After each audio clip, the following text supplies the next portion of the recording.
Lorsque l'on perd un être cher, l'on est dévasté, remonté, en colère, totalement fâché contre Dieu, ou la vie, ou le destin, peu importe le nom que vous donnez à cette entité suprême qui est maîtresse de toute la création. Moi, je l'appelle Dieu. Je le sais parce que lorsque j'ai perdu mon frère, la toute première personne vers qui je me suis retournée en larmes, en colère, avec beaucoup d'indignation, c'était Dieu. Lui demandant, pourquoi m'as-tu enlevé cette personne qui m'est si chère?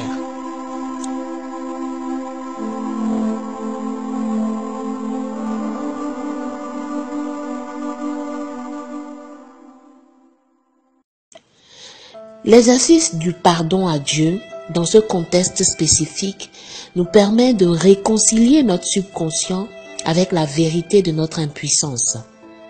L'effet, c'est que malgré tout l'amour que nous pouvons ressentir pour la défunte ou le défunt, il ou elle est bel et bien parti.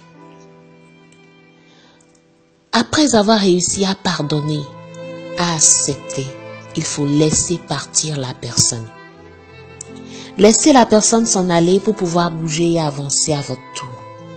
Les premières heures et même jusqu'aux premières semaines, pourquoi pas des mois plus tard, on a tendance à chérir les moments passés ensemble, les derniers moments.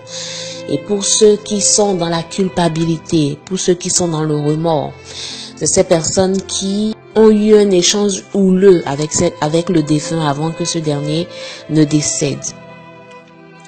Tout ce qui nous reste à faire, malgré tout le chagrin, tout le remords, toute la culpabilité que nous pouvons ressentir, c'est de laisser partir la personne. Ces sentiments ne sont pas sains et ne sont pas utiles. Il vaut mieux laisser courir. L'autre arme qui indubitablement est utile, c'est la prière. Oui, prier. On a tendance à croire que prier, c'est forcément se prosterner devant Dieu et dire oui, Seigneur, merci ou pardon, je ne sais trop quoi d'autre.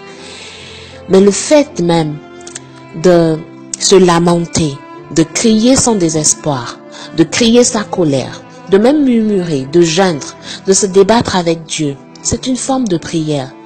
Non seulement elle nous permet d'évacuer la colère, mais aussi de libérer les tensions et de nous réconcilier avec nous-mêmes, de finir par nous convaincre que finalement Dieu est souverain et que sa décision est celle qui est la meilleure et que sa décision est celle que nous devons accepter, que nous avons l'obligation d'accepter.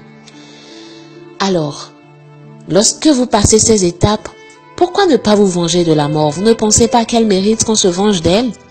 Elle vous a enlevé quelqu'un de si cher. Pourquoi ne pas créer la vie? J'avais pour ambition d'être écrivain. J'ai toujours eu ce fouet-là en moi. Mais le sentiment d'avoir besoin d'écrire, ce désir ardent s'est déchaîné en moi lorsque j'ai perdu mon frère. Aujourd'hui, je suis Annie Love Agent. Je fais des vidéos, je fais de la motivation. Tout ça est parti de mon désir de créer la vie pour me venger de la mort. Plantez un arbre, créez une association. Faites quelque chose en tout cas de nouveau, de passionnant pour vous. L'autre des choses qui m'a beaucoup aidé, c'est de partager mon chagrin. J'étais du genre à me renfermer sur moi-même. J'étais du genre à jouer à la plus importante, à la plus forte possible. C'est l'image que j'ai toujours exposée de moi.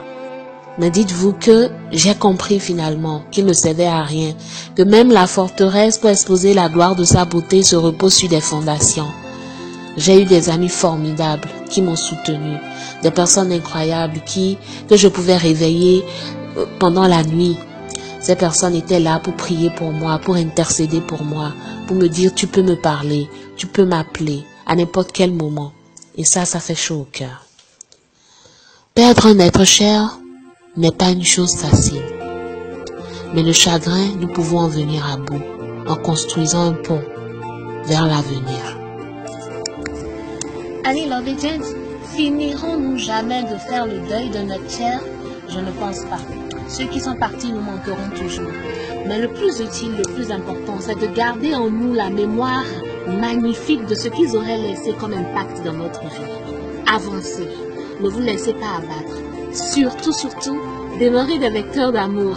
On se retrouve la semaine prochaine avec beaucoup plus d'entrain, beaucoup plus de zèle, beaucoup plus de bonne humeur. Je vous aime. À très vite.